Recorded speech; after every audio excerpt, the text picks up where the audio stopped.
Good evening, everyone.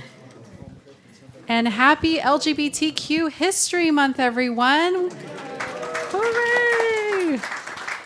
I am thrilled that you are all here. There are so many opportunities, places, other options for you to be at this Tuesday evening, and you chose to be here with us, so thank you for that.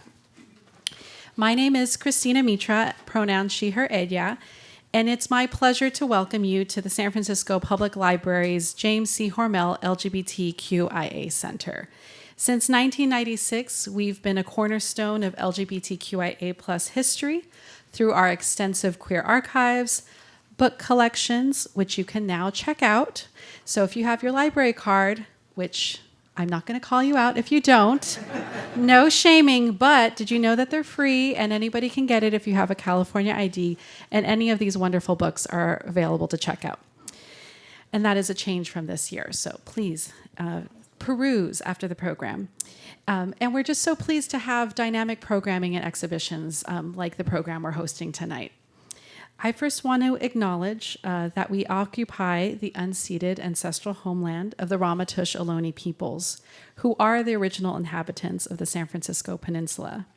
We recognize that we benefit from living and working on their traditional homeland, and as uninvited guests, we affirm their sovereign rights as First Peoples and wish to pay our respects to the ancestors, elders, and relatives of the Ramaytush community.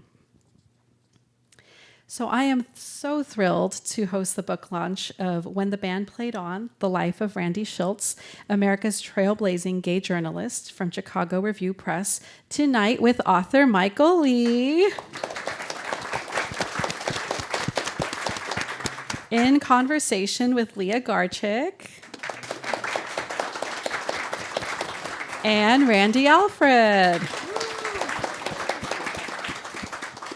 Tonight's program would not have been possible without a few thank yous, so if you wouldn't mind bearing with me. I want to thank the Friends of the San Francisco Public Library, who provides essential funding for public programming like this. Thank you to our tech, Chris over here, our media services teams, our custodial teams who help us get this all set up. Thank you. And thank you to Hormel Center librarian Kevin Darling for all the behind-scenes coordination to make tonight's program happen. Please note that staff will be photographing and filming, or not filming, but photographing this event for our own archives and promotional materials. And if you do not wish to be photographed, please let myself, Christina back there in the blue, or Kevin here with the pink mask let us know, okay? So, at this moment, I would love to hit play on a book trailer and get us all kind of in the groove, in the context of what we're here to learn and hear about. I don't think you'll ever understand how AIDS comes into America and is able to insinuate itself into every community, every state, and every corner of this country by looking at the medicine of AIDS. I think you've got to look at the politics of AIDS.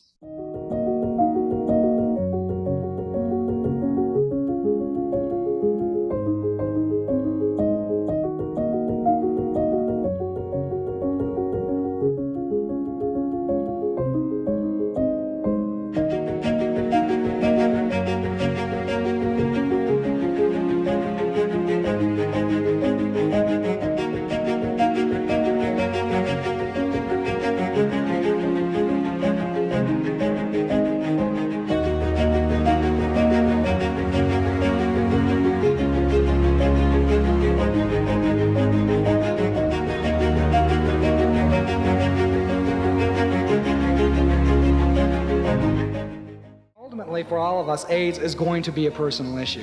With these kind of numbers, AIDS is going to touch your life. First, the Reagan administration did as little as they possibly could do to fight AIDS, and then they lied about it. One day we will see the stars again, this epidemic will be over, but how we as a nation respond, how we as individuals respond, whether we respond out of fear, whether we respond out of compassion, that response will truly measure our degree of civilization.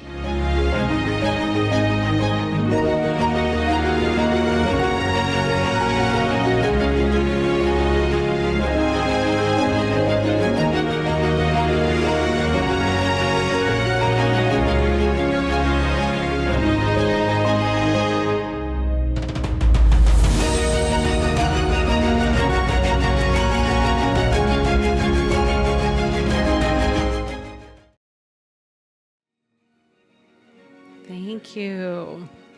So I'd like to see a raise of hands if you were able to participate in the hands-on history event that we did right before this. Yay, thank you so much. So we hosted a tour with our archivist, Tim Wilson, up in the SF History Center of the Randy Shilts papers, which are housed here at the Hormel Center. So if you missed it, don't fret. The library is open 7 days a week, and you are welcome to, as any person, just walk in and research your heart to your heart's content. There's 160 cartons that are part of the Randy Shilts collection. So lots there. And tonight we have just the wonderful chance to hear directly from Shilts's biographer, Michael Lee. So let me share, if you don't know Michael, here's a little bit of his biography before we give him a warm welcome. For more than 20 years, Lee has had a passion for storytelling that has fueled a dynamic career of LGBTQ+ and HIV/AIDS organizing, human services, research, writing, and teaching. He has taught graduate courses at St. Mary's University of Minnesota for more than a decade while working as a professional grant writer. Michael's interest in Randy Shilts came about when he was researching the origins of 1970s era gay and lesbian community services and their influence on AIDS organizations of the 1980s. He comes to us all the way from Minneapolis, Minnesota. Let's give Michael a warm San Francisco welcome.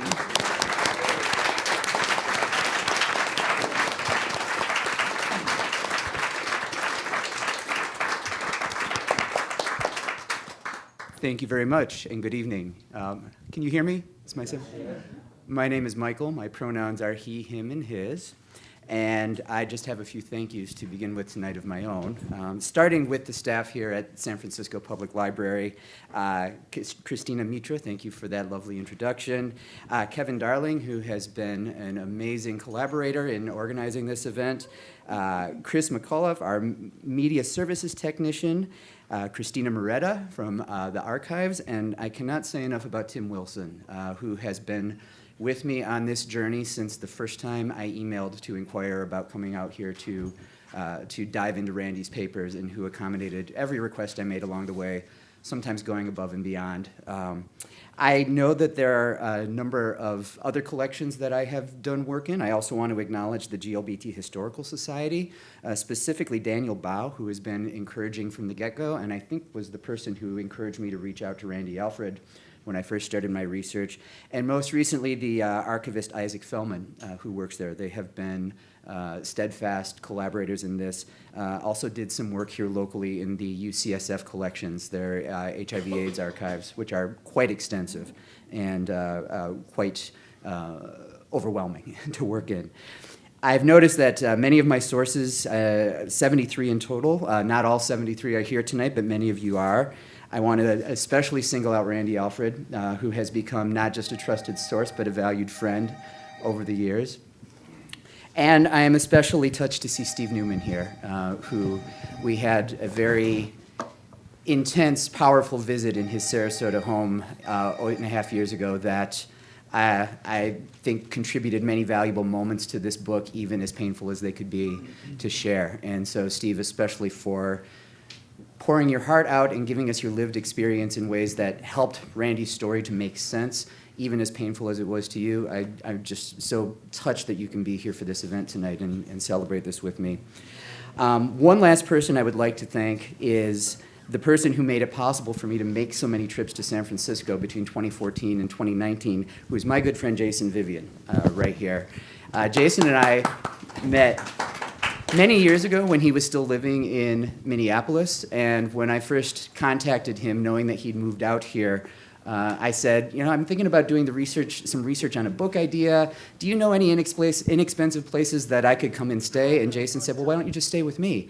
And there are very few people that you can stay with for up to nearly 2 weeks at a time who not only do not get sick of you, but also when you leave say, I had such a good time. When are you coming back? I'm really going to miss you.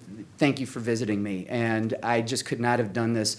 We talk a lot in the LGBTQ community about found family, and Jason has been a part of my found family for well over a dozen years now, and I could not have done this book without you, Jason. So thank you for that. I'm going to open with a brief reading from the prologue of this book, and those of you that have read it already might notice my prologue actually has two parts, and there's a reason for that.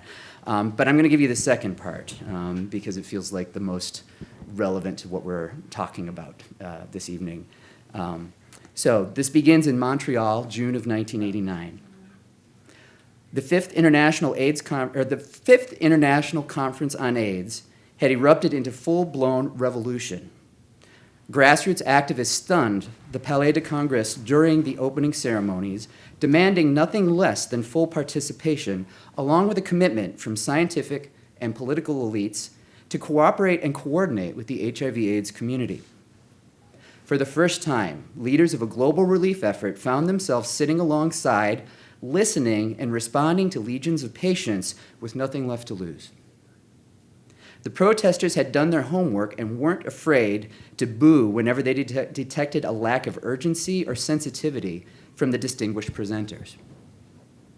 As the fractious conference drew to a close, the final speaker sat on stage at the end of a table full of panelists, wearing what had become his signature look: white dress shirt and dark slacks with suspenders, accented with a flashy purple tie and green and white press credentials.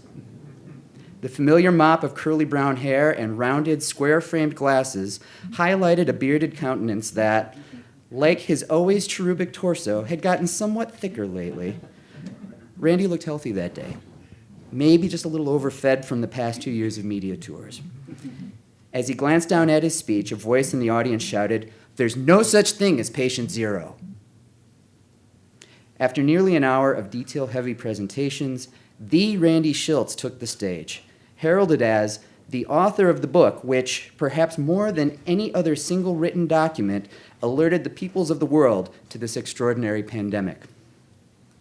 Since childhood, he'd practiced a studied, serious expression, which he was now trying to maintain before an audience that welcomed him with polite, but not especially adulatory applause. Randy had shocked the world by vividly depicting the story of AIDS as a preventable crisis, abetted by political malfeasance, bureaucratic inertia, self-serving agendas, and old-fashioned bigotry. It had taken him a lifetime to reach this milestone, but the urgency of his message now mattered more than the recognition he received. In the auditorium, his friend Cleve Jones stood among the assembled activists. They'd known each other for more than a decade, the Harvey Milk protege dubbed the media queen, and the journalist who'd helped make him famous. Both men understood the power and pitfalls of the spotlight. Many in attendance took a hostile view of Randy's brand of truth-telling, but love him or hate him, they needed his skills and influence with those who would otherwise ignore this global pandemic. As Randy stood before the angry, beleaguered assembly, he feared that time might come when he would desperately need them too. And then out came that half smirk. "I can officially announce that you have seen the last slide of the Fifth International AIDS Conference," he began. "Newspaper reporters don't have slides." It was a safe one-liner to open with, eliciting laughter and light applause. But then Randy continued to ad-lib.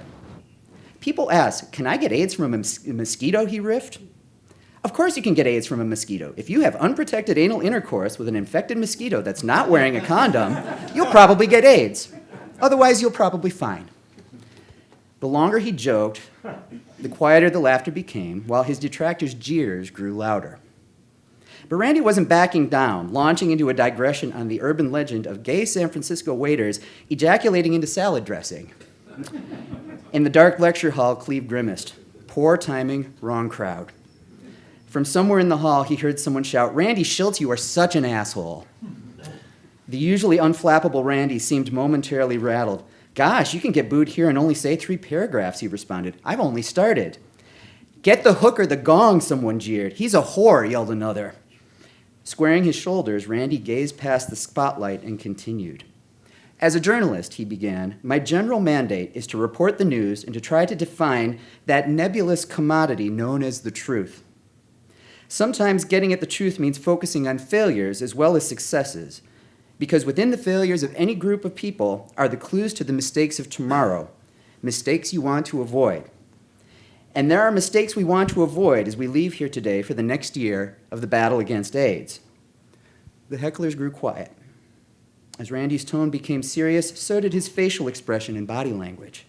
Leaning into the speech, he draped his arms over the wooden lectern, clasping it with both hands.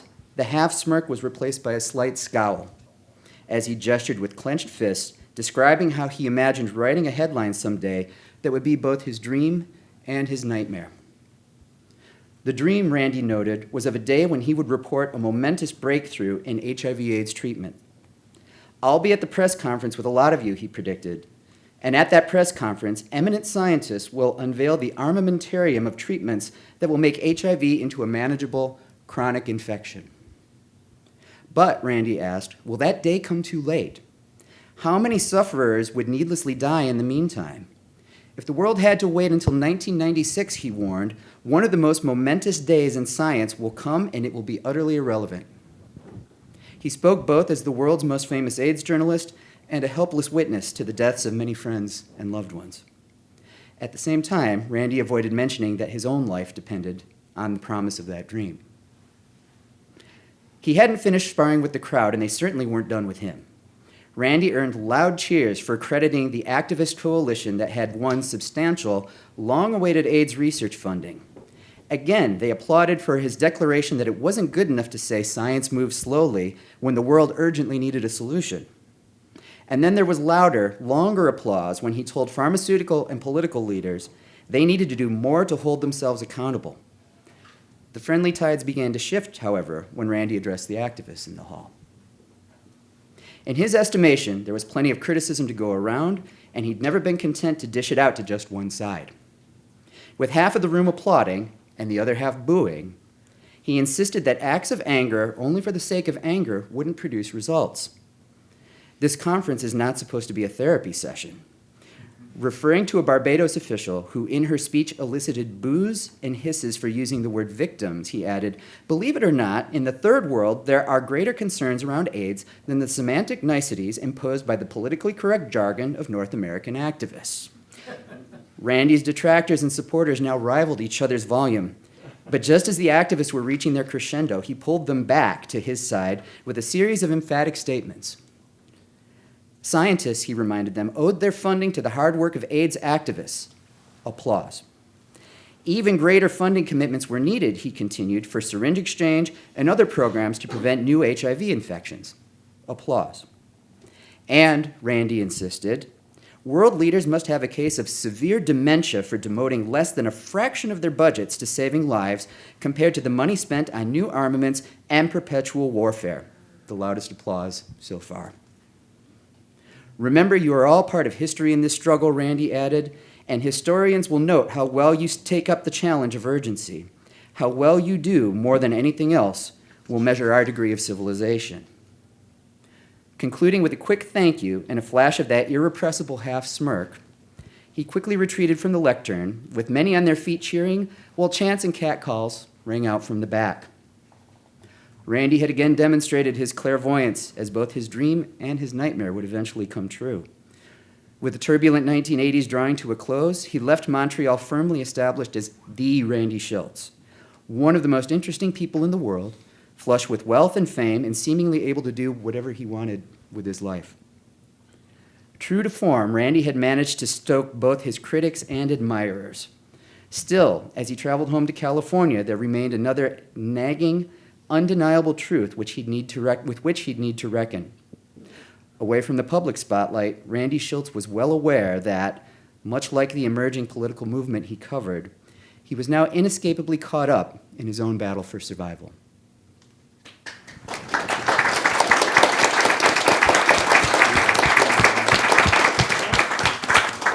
And it's now my pleasure to introduce our two panelists, both of whom were sources for me. Randy, who was a contemporary and not quite friend, but not quite enemy, rival, or frenemy would be a good term for your relationship with Randy Shilts. Leah Garchik, who worked with him at the San Francisco Chronicle and provided two of the most impactful anecdotes in when the band played on. And I am really happy to have you join me here tonight. So please welcome Leah and Randy.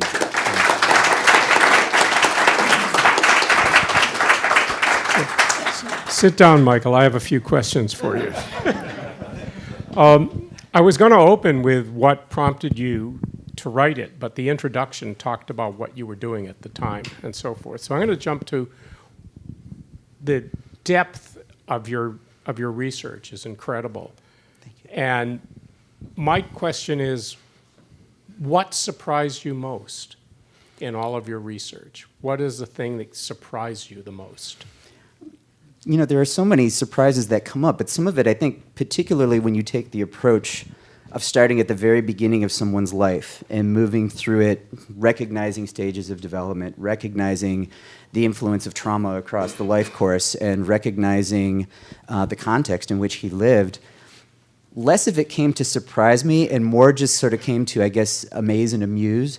There's always a Randy Shilts anecdote out there of something he said, or some engagement he had with the person that he could just sort of spontaneously come up with something, and was very quick thinking and could have responses that would have people laughing, even if they couldn't remember exactly what he said. I think one of the things that I find particularly interesting is that knowing how much animosity there still can be toward Randy out in this community in particular, the closer I got to Randy's intimate relationships, the stronger the love, the affection, the loyalty, and the further I would get away from people who actually knew him directly, the more intense that anger would be. And so there's almost a duality between the Randy that people knew and the Randy that other people thought they knew. And trying to write a book that would recognize both of those constituencies, I think, took a lot of delicacy and a lot of nuance, and required the depth of research that you're talking about, because I became aware very quickly of just how polarizing a figure he was. Are people still angry? Yes.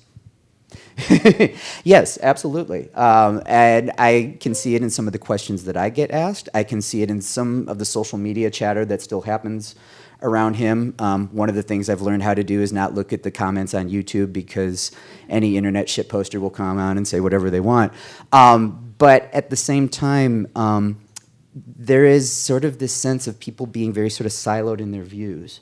And much like we see sort of in our public discourse today, where people have a lot of moral certainty, breaking through that can be a real challenge with a narrative like this. So. I've got to follow up, because I was going to ask you something about that, whether the issues of that time and that and the AIDS and the bathhouses and all that, whether have you compared them in your own thoughts to the issues of vaxxers and anti-vaxxers now, and anti-maskers, and I mean, because it's all about protection and what people think is necessary and what takes away private freedoms. So. Well, during COVID lockdown, that every single day was a reminder of that to me, and I would see sort of the passions, the heated passions on all sides. And I'm not going to take credit for this. I'm going to give it to Randy here, because he emailed me in the middle of that, knowing that I was still shopping the book with my agent at that point, and he said, "You need to propose an op-ed, and the title needs to be 'The Band Plays On and On and On.'" And my agent and I were in the middle of shopping that piece when what happened in my home community, less than 10 blocks from my home, was the murder of George Floyd. And we were getting interest in publishing that op-ed up until the change of the news cycle with that, and it was just lost at that point. But yes, I saw a number of similarities, and let's not forget the other key piece to that is seeing the federal government play politics with a public health emergency. And in many ways, I almost feel like the response to COVID-19 was a replay of AIDS, but with the mask ripped off, in terms of showing more of that cynical political gamesmanship to the public, in terms of stories about the president's son-in-law saying, we don't need to send additional ventilators to blue states because, we don't care about those voters anyways. I mean, that's a very stark statement that, if you look at sort of the more coded messages of the 1980s, would never have been said quite so publicly. So in a lot of ways, it just sort of felt like the veneer had been ripped off, that many of those same issues were we're still present. And I think as a society, we're still challenged with how to deal with those sort of mass events. Leah, I wanted to ask you about what Randy was like as a co-worker in the newsroom in the early 1980s, which is now 40 years ago. Well, my tales are in the book, but I will, and they're limited because I didn't work city-side. When I first got to know Randy, I was the editor of a Sunday magazine that was called This World, and it was a wrap-up of the week's events. And so my column started in '84, and I think what I'm going to describe happened in '83. But we were challenged to find content for that section because the Chronicle wouldn't spend any money on getting freelance pieces, and Cityside mainly said that I couldn't assign reporters to do things. But someone, and it probably was Randy, came up with the idea of devoting a whole section to AIDS. And there were basically, I was the editor of it, and there was Randy, and there was David Perlman, who was our esteemed science editor, multiple award-winning science editor, and Charlie Pettit, who was a very serious science reporter, too. So there were innumerable meetings.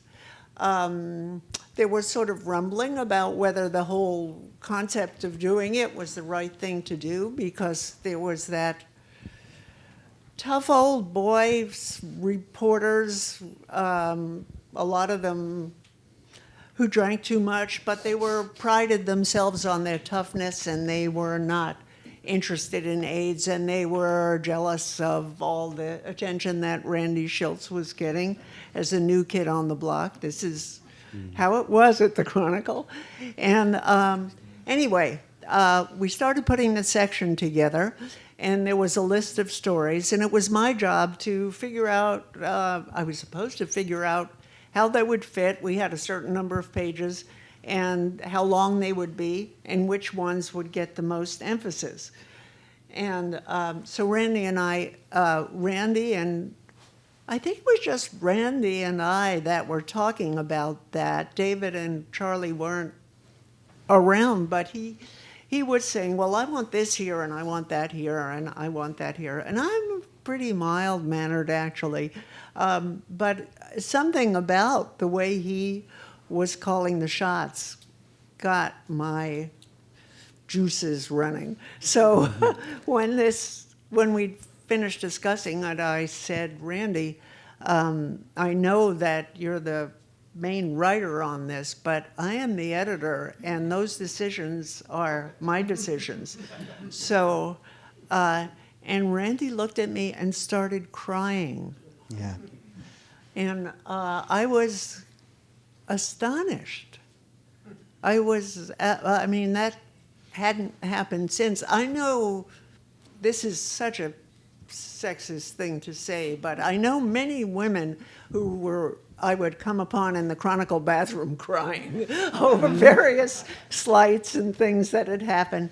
But I never saw anybody cry for a professional reason, you know, for something they believed in. But then again, maybe it was more a reflection of his character than a professional reason. I mean, we were doing the section. Before I go on too long, I just want to say that that section was completed, and this isn't in the book, and it was my job on Wednesdays. It got printed on Thursdays to appear in Sunday's paper, and it was my job to present it like a newborn baby to the editor-in-chief. And he would usually just look at the cover and then just scan the stories.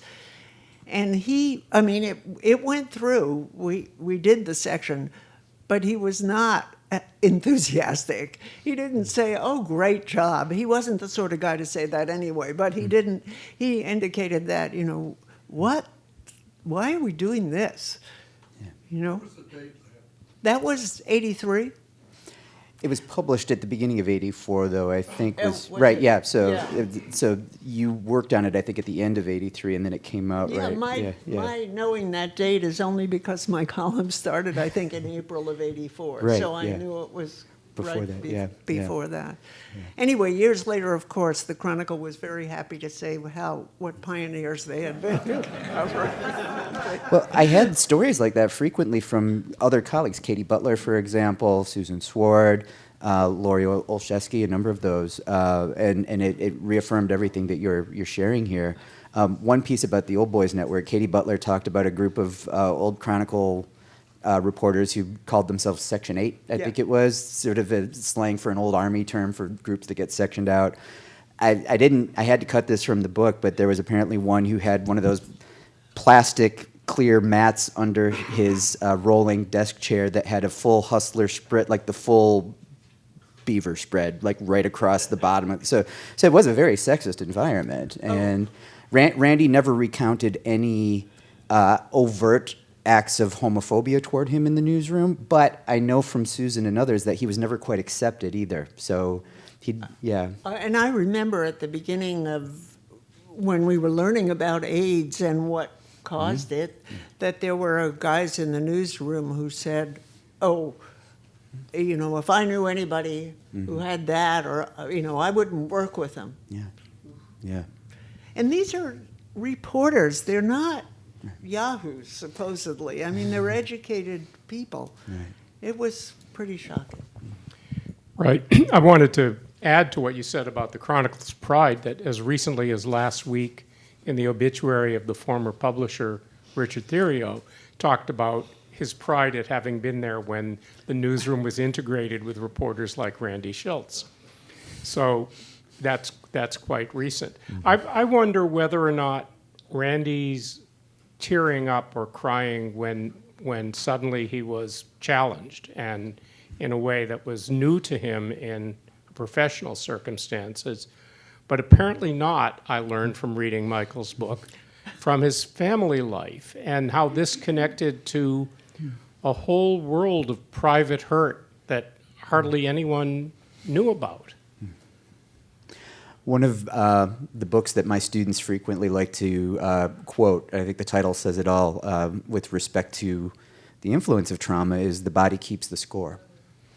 And I feel like in the last 20, 25 years, what we have seen with trauma research in particular, not just in the psychosocial realm where I come from, but also more of the research around brain patterns, neurology, things like that, are showing how much people really carry with them from early in their lives, and how much we often see when people are responding to us in the moment, they may actually be responding to stimuli from years past, that familiar feeling brings them back to that moment. And so I'm just thinking about this in response to an interview I gave this week where someone talked about Randy and his arrogant personality. And I said, it made a lot more sense after interviewing his only friend in 6th grade, describing how when the teacher would call on him in class, he would always sort of rear back and squint like he was about to be slapped. And then, sort of take a breath and then respond with something that could be funny or sarcastic or brilliant. And this was a child who had many defensive mechanisms ingrained in him at an age before he even sort of fully consciously realized that they were there. And so my response to this question, which was along the lines of, how hard was it to do a sympathetic portrait of somebody who's so disliked? And I went, it wasn't hard at all. Because it's hard to root against a kid who was dealing with alcoholism and violence in the home, who was coming to school and being bullied. His friend in 6th grade told a story that I include in the book about, he didn't know what the reason was, but Randy came to him one day with a plan, because he'd learned about a group of kids that were planning to ambush him after school. And he came to his friend, Stuart, and had a plan to have Stuart meet him at an unused door with his bike, and they would get on together and bike away. Somehow the bullies picked up on that, and the two of them were trying to bike away while kids were clawing and grabbing and trying to pull him off the bike, until there was one last kid still holding on and trying to tear at his body and his clothes. you think about when children incorporate those kinds of experiences at an early age, it's really hard to root against them later on, even when you see the challenging ways that they engage with other people. And so my starting point on this was very much developmental. It was very much trauma-informed. And it was recognizing, yeah, he made a lot of enemies along the way. But he was still as fully human as the rest of us. And I think that hopefully comes through in the narrative, because I wanted this to be true to who he was. And as a term I've used with Randy in our conversations, I didn't want it to be fan fiction. I wanted him to be there in his full humanity, and that meant going back to the beginning and incorporating some really difficult stories that were difficult to hear, they were difficult to write, and they can be difficult to read. But I didn't think it was doing him justice to not include that. Thanks. Leah, another thing that was surprising was, as you said, there were only a couple of times when you were interacting with him, and yet years later, when Randy decided it was time to let the public know that he was very seriously ill with AIDS, he asked for you to come and write the story about how one of the world's leading AIDS reporters is now getting very close to his own end. Yeah, that was a big surprise to me. And I still don't really know why. I mean, the self-aggrandizing thing would be because he realized what a decent person I am. But I say boo to that. I don't think that's self-aggrandizing. I was friends with Fred Hill, who was his literary agent. And Fred was a pretty good friend of mine, and they and Martin Denneny met, I think, in that time, and so maybe Fred and Martin was his editor at St. Martin's Press. Michael Denneny. Michael, sorry, Michael at St. and Martin's. St. Yeah. Martin's. So they may have discussed, well, it's time to break this, and Fred said, well, why don't you ask Leah, because she'll do an honest job. But it was extremely touching to me to be asked. It was President's Weekend, as I remember, and I don't remember what his pseudonym was, but he was at what was then Franklin Hospital, it's Davies now, under the pseudonym. So, as Michael says in the book, I went to see him, and you know, when you see someone that you know is very ill, you kind of steel yourself by putting on your blank and sympathetic face, maybe knitted brows, right? And so not to show shock, because you're prepared to see someone who's not in good shape. And so I think I walked in with that look on my face, like the poor kitten look. And he had no truck with that at all. He pretty much said, "Stop it," and he was very in Randy form, saying how he wanted it to be written. There should be nothing flowery, just the facts, ma'am. So that's what I did. It was carried out in great secret, and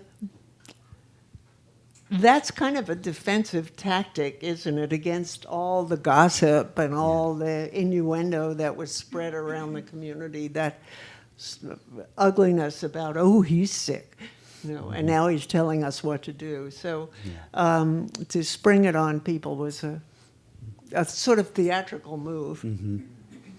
And that was part of him, which sort of links back to his crying, because I agree with everything you said about his miserable childhood and all that, but there was some theatrical uber seriousness with which he displayed himself to the world. And I mean, what could be more serious than he wound up being his life's work? But there wasn't anything light really about it. Yeah, I agree. Thank you. Michael, I'm going to ask you the same question about each of Randy's 3 books. How are things different now about what we think of Harvey Milk and who he is and his place in a movement from the time when Randy wrote his book, The Mayor of Castro Street?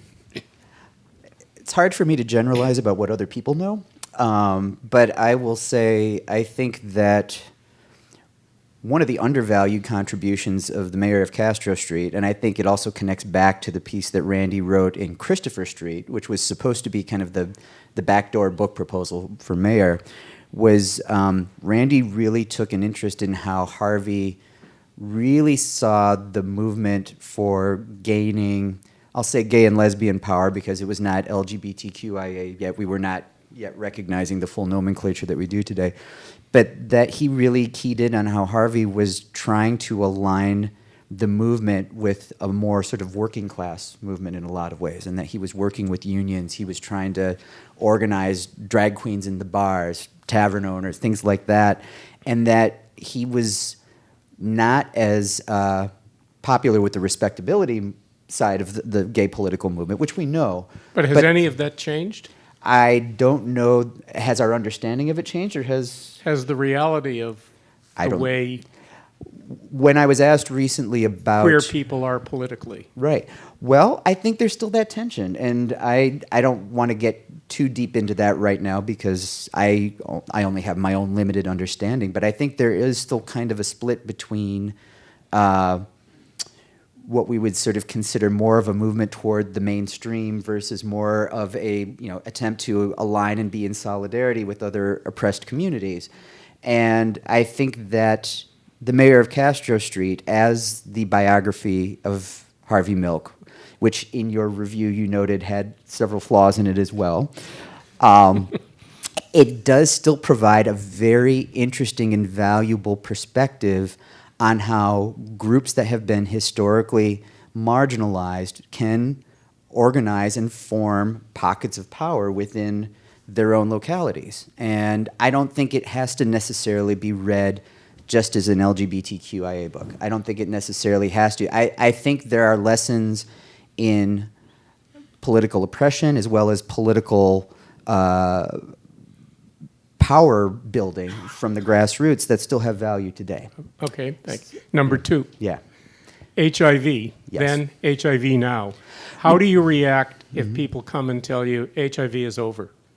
I strenuously disagree. Go on. And I think that even though And the Band Played On is focused on the first 5 years of AIDS, it sows the seeds for what Randy continued writing about in his AIDS column in the Chronicle, which came after the book, where he really started to predict out what I think we see today, which is that there is a, for lack of a better word, quote unquote, underclass that is more socially determined to be, to have a higher likelihood of becoming infected with HIV, as they are likely to be affected by a number of other health disparities in the United States. Randy was moving in that direction with his AIDS column. And again, And the Band Played On is very much a chronology of the first 5 years, imperfect as it is.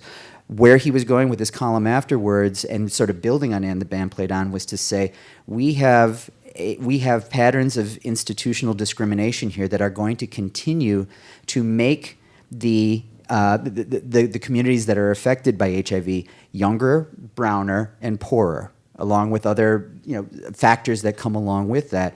He was moving in that direction with his AIDS journalism by the end of the 80s, and I see that as a continuation on from And the Band Played On.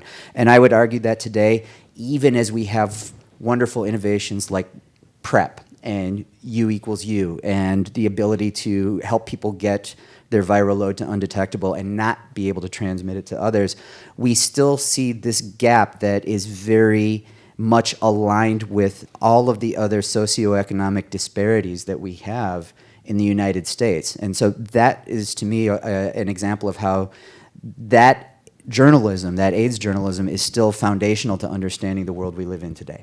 Okay, the third book, Conduct on Becoming. Conduct on Becoming. What about the position of LGBTQ plus people in the military, in this nation and globally? So I had the distinct privilege of finishing the research and writing during the Trump administration. Oh, God. And a number of the legal advocates who I talked to, who worked with Randy on Conduct Unbecoming, told me about how when the Trump administration tried to enact a ban on transgender service members, many of the arguments that were being used were recycled from the ban on gay and lesbian service members. And Conduct Unbecoming was one of the go-to resources to be able to say, it wasn't true then, it's not true now. This is the playbook that they followed. As someone who's in the media a lot these days likes to say, same old tired playbook. I think she used to be your district attorney. Same old tired playbook. And that's where it's still a living history, in that these oppressive institutions, they don't have a lot of original ideas, let's be honest. They come back and use the same arguments over and over again, substitute out the group that they're trying to scapegoat. So maybe at the moment we're not hearing about that so much in terms of institutional discrimination in the military against LGBTQIA individuals. At the same time, you can damn well bet that that playbook is going to be recycled in other milieu that are going to use many of the same arguments that Conduct Unbecoming helped to refute in the time in which it was written. Okay. By the way, our former district attorney chose your current governor to be her running mate. How do you like him, by the way? Eh? Just straight up Midwestern public school teacher. Isn't he fun? I will tell you one thing. That's a digression, but okay. I have a good friend who is a transmasc author. Actually, was just at their book release last week. It was a lot of fun. Who happened to be one of the invited attendees when Governor Walz signed the legislation making Minnesota a trans refuge state. And I've never had close contact with the governor or anything, although it seems like he has close contact with everybody. He's kind of like Santa Claus without the beard. But my friend shared with me, as a trans individual who moved to Minnesota from Iowa specifically to live in a more trans-accepting community, that when they met the governor and thanked him for signing this legislation, my friend's words were, he was not just polite, but he was kind. And that made a huge impact on my friend in terms of feeling welcome in our state because of his warmth and genuine caring and concern, which is consistent going back to when he taught at West Mankato West and was the teacher who advised the Gay Straight Alliance. So I'm glad you're all enjoying him right now, and I hope we get across the finish line. So coming back to the book, if someone of my generation, the generation of many of the people here, but not all of them, reads the book, are they going to have the same takeaways from your book as, say, someone 40 years younger, someone in their 20s or 30s, who is picking it up and maybe only knows a couple of the names, doesn't remember when HIV was not a manageable disease for those with access, or any of that? Will the takeaways be different based on the generation of the reader? I don't know how they can't be. I mean, talk about positionality. They have a whole different set of experiences than someone your age or mine who's in the middle between those generations. This is a book that, on the one hand, I wanted to lean into the emotional reality of Randy's story and support it with the facts. I also wanted it to be mindful of its context so that people understood Randy in the time in which he lived and the times that he lived through. I will say, in my experiences talking with college students, doing talks while the research was in progress, I was amazed at the enthusiasm and the interest for this book. Last year on World AIDS Day, I was invited up to University of Minnesota Duluth, and it was a small gathering of students who were, I think they were invited from the Women and Gender Studies Center to be there. And there were two young men in the crowd. I don't know what their orientation was or anything like that. They presented as cisgender men. And I was co-presenting with a friend of mine who works for Planned Parenthood up there. And she started with an exercise, had them all do a little writing and talk about what they knew about the AIDS epidemic. And both of these young men wrote the same thing, which was, it's what killed Freddie Mercury. And they were connecting it back to the movie that came out a few years ago and relating it to somebody that they had this affection and affinity for. and finding ways to relate it to things that were meaningful in their own life. So here's what I will say, what I think there is some commonalities across generations, is that I think people are just thirsty for more of these stories and want to know this history. And I hope I've given them a good story to tear into with that. I wanted to ask you, I, thinking about tonight, called Evelyn White, who was quoted there, and she was a good pal of mine at the Chronicle, and I knew that she had gone to Shiltsmas and all of that. So she told me, and she befriended Randy when he was working as night city editor, and she was working on Sundays because she didn't have much reporting experience at the time, and so they assigned you to Sunday. And at some point, although there's a lot of emphasis in the book, and anybody that knew him knows how proprietary Randy was, but some press release came about the Black community and AIDS, and Evelyn said that Randy handed it to her right away and said, "You deal with this." And she said she definitely felt that. My sense, she said, was that he didn't want to touch it because of the racial dynamic, that he was kind of nervous about that.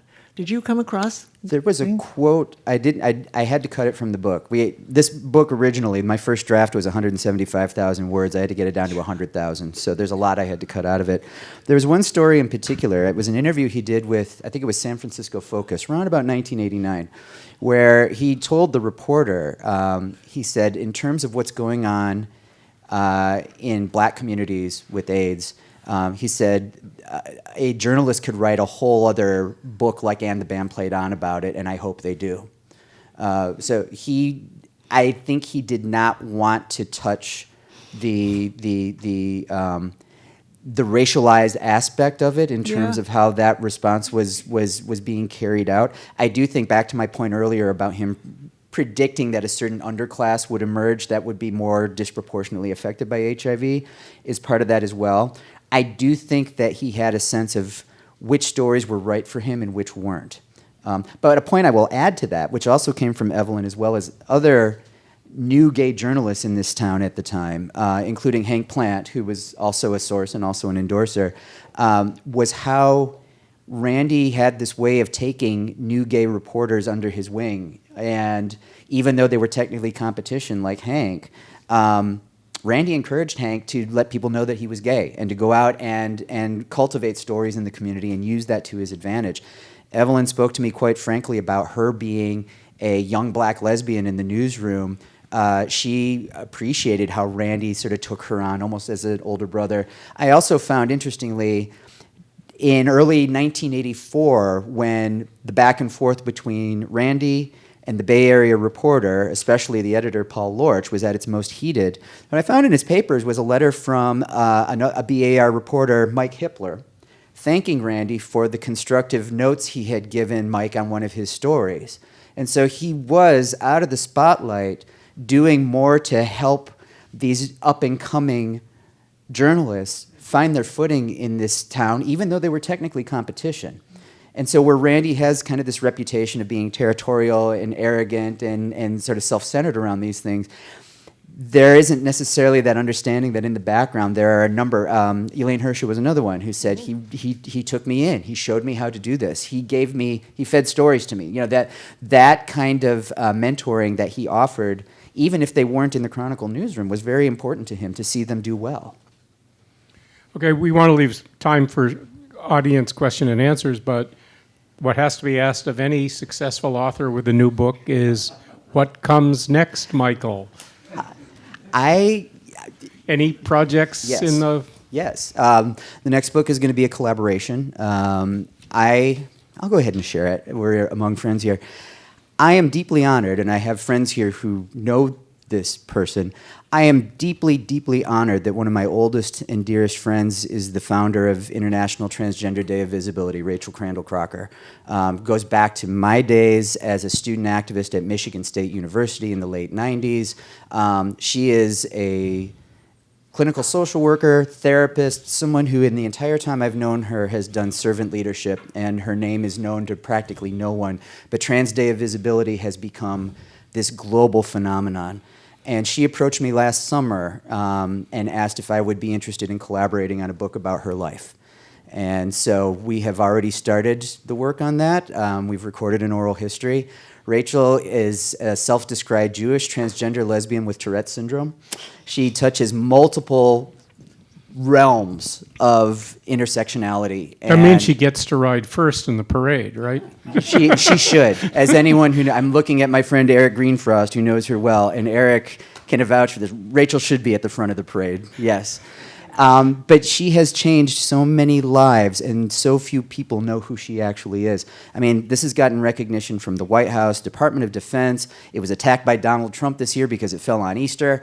Her recognition is just starting to grow, and she is genuinely one of those people that you meet and you feel like you're in the presence of an angel. And I'm just deeply, deeply honored and humbled that she approached me to collaborate with her on this, and I think it's a story that needs to be told. And so I'm just beyond excited to work with Rachel on this, and I think it's an important project. I think it's important for me as someone who has privilege as a cisgender white guy to be able to open those opportunities for someone like Rachel and to have her story told. And I also, my first book is about someone who was already very famous. I'm actually more inclined to like to tell the stories about the people nobody know about. And Rachel is just on the rise as somebody who has done phenomenal work out of the spotlight. And so I'm gonna work with her to make that happen. Okay, audience questions. First of all, Steve, where are you? I want to at least introduce Steve Newman, who was Randy's partner, lover, husband for early mid-'80s, long time. Yes, he went from being a scrappy writer, and I was a TV personality, and then our changed, and I got fired for the first time at Cron, and he became a star. And I did not know a lot of the early part of Randy's life. He had shared some of the abuse, but very gently and not in any detail.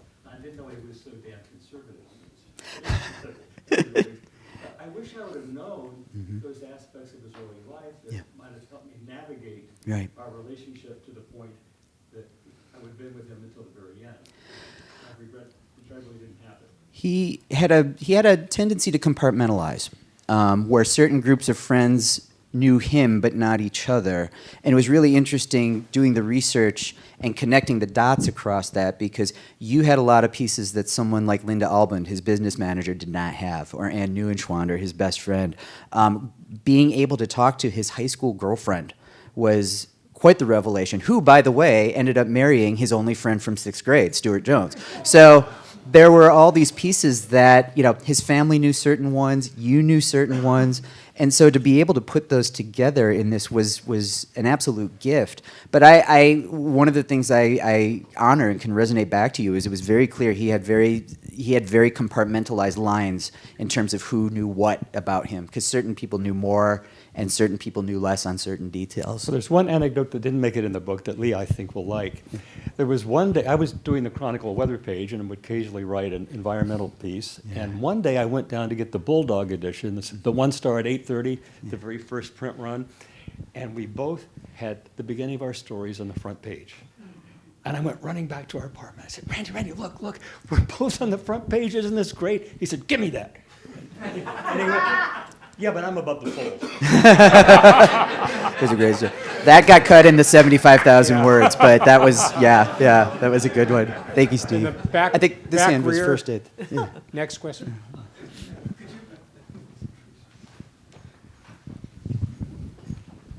Could you please talk a little bit more about the tension that existed with him about writing about AIDS and having AIDS and then going public with it? I think to start with that, I think a story that I tell in the book is about how he was tested fairly early in 1985 when the test first became available. And I corresponded with the doctor who tested him, Dr. Thomas Amesworth. I'm not sure people remember the name or not, but he had a practice at 18th and Collingwood, I think, until he just burnt out on it. And he made an agreement with his doctor that the doctor would hold his test results and not share them until Randy asked for them, which was not until after he had finished the bulk of And the Band Played On. Wow. So he he did not want to know about it if he had it while he was writing the book. The day that he sent the manuscript to Michael Dennedy in New York with St. Martin's was the day he got his test result. And you'll see in the book, there's a couple of moments of how he shared that with people close to him at the time. He wanted to maintain his identity as a reporter. I think for multiple reasons he was uncomfortable with being labeled an AIDS activist. Some of which I think is that he loved his role as a reporter. Some of which is that by that point he and the activist community had a fairly contentious relationship, and I don't think he wanted to give them that satisfaction. But another piece, sort of to add on to Leah, your story about seeing him in the hospital, was that he did not want people's treatment of him to change knowing that he had HIV. Linda Albin shared with me how she always treated it like a cold. Ann Neuenschwander talked about how, there's a story in the book of how Randy told her about it, and from that point forward, it was business as usual. He did not want to be treated like he was sick. And in terms of how it influenced his reporting, it's outlined in the book, it took its toll over the years. And by the end of 1989, he announced that he was taking a break from AIDS journalism because he just couldn't do it anymore. It was killing him to see so many friends and loved ones dying and then having to report about it. The unacknowledged part of that was his own infection. Now, Randy had a way of avoiding answering that when asked, especially in the national media, because people were not as savvy to the differences between HIV and AIDS at that time. So people would ask him if he'd had the AIDS test. Sometimes he would say yes, sometimes he would sort of waffle on that a bit. But if they asked if he had AIDS, he would say no, which, according to the medical diagnosis, was technically correct. And a lot of reporters in the mainstream media weren't savvy enough to know the difference between HIV and AIDS as a medical diagnosis, and he would sort of play into that. I think the most correct response he gave, and I think it's in the San Francisco Focus piece I found from 1989, was they asked him if he'd taken the test, and his response was, yes, and the only people who need to know the results are the people I go to bed with. And that is technically correct. So, he was very circumspect around how he publicly shared that. Now, many people who knew him in his life knew that he was HIV positive. It was just not publicly announced until he was very sick in early 1993. I just wanted to add, I don't know whether the issue of whether he could have kept on reporting, having had it. Years later, people maybe got more strict about journalism rules as time went by, but years later, people on the staff were pretty outraged. I can't remember, there were some coworkers here, when two women who were married were covering same-sex marriage. It was just on their beat. One was a City Hall reporter and one was a photographer. And they were taken off that beat because because they were participants in it, which is kind of absurd to me because, you can't cover the aging beat. We're all aging, right? I mean, Right. but Randy might have been worried about. On my plane ride out here, I started reading Ari Shapiro's memoirs, which came out last year, The Best Strangers in the World. And he tells a story about how when he and his husband got married here at City Hall in 2004, when then Mayor Newsom made the bold decision to start allowing that. And we call it the winter of love here. He talked in his memoirs about how he felt like he needed to ask permission to propose to his fiancée, not from his fiancée's parents and not from his fiancée, but from his newsroom editor, because he was afraid that it would compromise him with NPR. And so, I mean, that is still an example, I think, that has some freshness to it. He just wrote it in his book last year, so there is still some commonality with that, yeah.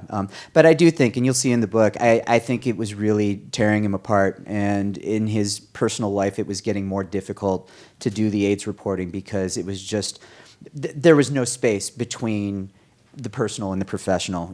We all talk about don't bring your work home with you. That was impossible for him, and that was, I think, one of the biggest struggles that we had. This person right here has had their hand up from the beginning, so Yeah. I want to. Yes, did Randy ever recognize that the medical concept of patient zero was not really valid, and it did open up the flight attendant to undue discrimination? You know, one of the points I make sure to reference in the book is that in October of 1987, right after the book came out, he did affirm in USA Today and in several news stories that no, he did not believe that Gaetan Dugas was the man who brought AIDS to North America, and that he wanted to apologize to Dugas' family as well as any people with AIDS who felt like they had been targeted or slighted by that story. So in USA Today, October of 1987, he did, and consistently throughout his reporting from that, or not his reporting, his press and his public appearances, he tried to emphasize that, you know, he saw it as an interesting story. He saw it as a literary device. He did not believe that Gaetan was that particular figure. And there's a lot that I tried to pack into this. I'm also going to say I did not want this book to be another Patient Zero book. Dr. Richard McKay has done very substantial academic research on this. I will say when I interviewed Dr. James Curran, who was the head of the CDC's AIDS response during that era, you know, a lot of what he said around the Patient Zero story is, well, we knew that 35 years ago. There is a lot packed into that description of Gaetan Dugas and the band Played On that I tried to contextualize and chronologize and hold Randy accountable for what he actually did and what he actually wrote, while also, again, giving a sense of how that story ended up in there and why his editor, Michael Denny, encouraged him. And then, out of desperation, because the book was not going to be reviewed, the book was not going to be reviewed by the New York Times, it was not going to be publicized, in an act of desperation, after consulting with the publicist friend, it was Michael and St. Martin's who gave that press release to the New York Post that created the Patient Zero sensation. And Randy argued with him for a week about that before agreeing to go along with it. So there's a lot of history packed into that chapter on it that like I said, I did not want this to be fan fiction. This is warts and all. And the Patient Zero story is not my favorite, but it exists, it deserves to be reckoned with, and it also deserves to be seen in the totality of his life. There's a good documentary on it. Is that the Lori Lind one? The Killing Patient Zero? Yeah. And I will say this about Lori Lind. What I learned about when I learned about that particular project, I saw an early treatment for it. And one of the things that was included in the description about Gaetan and his death and everything was that, then later this reporter who was racked with internalized homophobia came along and created this fiction around him. And I agreed with certain parts of it, but I also, through Randy's business manager, Linda Albin, I pushed back and I said, I don't see internalized homophobia as a motivator for Randy on this. And in fact, I actually shared that with you, and you gave some very good comments back, and I still remember this because you said, who among us doesn't have some level of internalized homophobia? But in terms of Randy, in today's parlance, these are your words, not mine, undetectable. There's a lot that gets packed into that assumes motivation above and beyond what the evidence shows. I tried to pull it back to the evidence in terms of my depiction, and where Randy deserves to be scrutinized, I think it's clear in that depiction that's merited.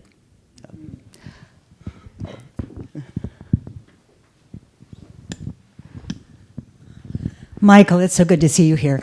I'm really moved by what you said about how he supported other gay journalists, and how that might be considered surprising based on how some people might think of Randy and how he kind of also was.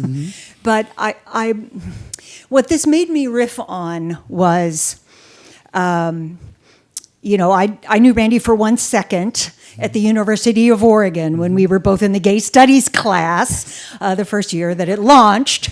Can I tell my anecdote and then I tell you a story? Okay, because I think it's a real crowd pleaser. Randy was furious because I got a better grade than he did. And not only that, I had written about bisexuality, God damn it. And he hadn't gone to class because he was busy being a big gay activist and writer. He was already, 5 years ahead of wherever what I was doing in activism and in college. So I think many of the people in this room remember the 70s, maybe not unlike everybody that will pick up the book, but Randy would have probably been an amazing journalist in a closeted context in a different, string theory world. Yeah. But he came from the 70s, and he came from the gay liberation movement and the way that it was budding out into city to city to city all over the country and elsewhere in the world. And I feel like Randy knew what you just narrated about him. I feel like he deeply knew that his work in the world wasn't there without a gay community around him, no matter what kind of relationship it had with him. Mm-hmm. And I'm not even sure he thought it was a growth space if he was the only gay journalist that anybody could think of. Right. That really makes me, I didn't know Randy anywhere near as well as you do, even though I knew him when he breathed. And I never met him, so. Well, I did. Yeah. That's what I'm saying. But you introduced so many levels of this person to me that I didn't have the eyes to see when, he was yelling at me about getting a grade. And and I bet that there are jillions of people who have seen, a spark of Randy in those moments. And I'm just glad you brought the whole man. I'm really moved by it. Thank you. Thank you. And Carol, I want to add to that because that period when you knew him was also pivotal for him in terms of his career, where after he finished at the University of Oregon in 1975, well, toward the end of it, he had a really awful experience with having been invited to the Hearst National Writing Competition here. He was considered one of the top student journalists in the country. The book details the conflict between him and the Hearst Foundation, where initially he was awarded second place, and then he was told afterwards there was a judging error. It was actually fifth, and which caused him to lose a substantial amount of prize money and his medal. And all of that came after he took the other finalists out to the Cabaret Disco here in San Francisco. So there was the Hearst Foundation has their side of the story. Randy had his, but it was very deflating and discouraging for him. And that summer of '75. Something else I'm grateful to him for is the journals that he kept throughout the 1970s. It gave me so much insight into him. It also gave me just how much insight into how horny he was. There's a lot of that in the book. But he made a decision in leaving college where, as he saw his journalism classmates eventually sort of, try to freelance while bartending, picking up side gigs here and there, and then eventually lose their journalism career altogether, he really made a commitment that he was going to write stories no matter what, and he was going to write stories as an openly gay journalist. And in 1975, I see from his files all the, all the resumes that he sent out, all the cover letters that he sent out, and all the rejections that he got from newsrooms big and small. Even though he believed very strongly in himself and his abilities, he was going to be an out gay journalist, and he was going to write no matter what. He wasn't going to take side jobs. He wasn't going to get away from that, even though he lived in really quite squalid conditions from the 70s up until he got the job at the Chronicle. He did not back away from that commitment to being that journalist and taking that role, even though he took rejection after rejection after rejection. And the only steady work he could get in 1975 was freelancing for The Advocate, which is what brought him here at the beginning of 1976. But he committed to being that. He was not going to go in the closet to be a journalist. And that was important to him.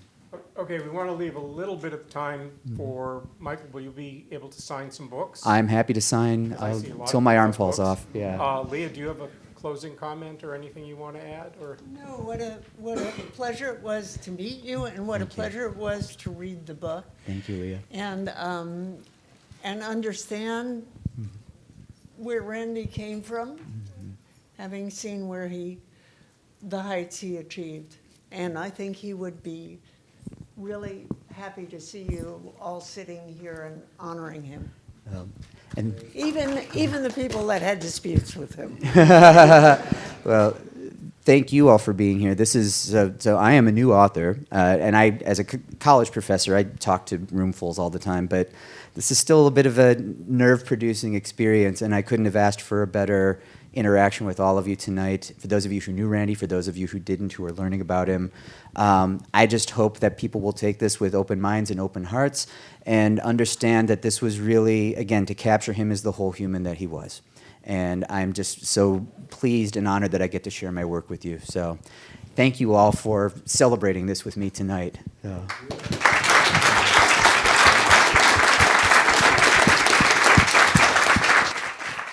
And thanks again to the Hormel Center and the San Francisco Public Library and the Friends of the Library.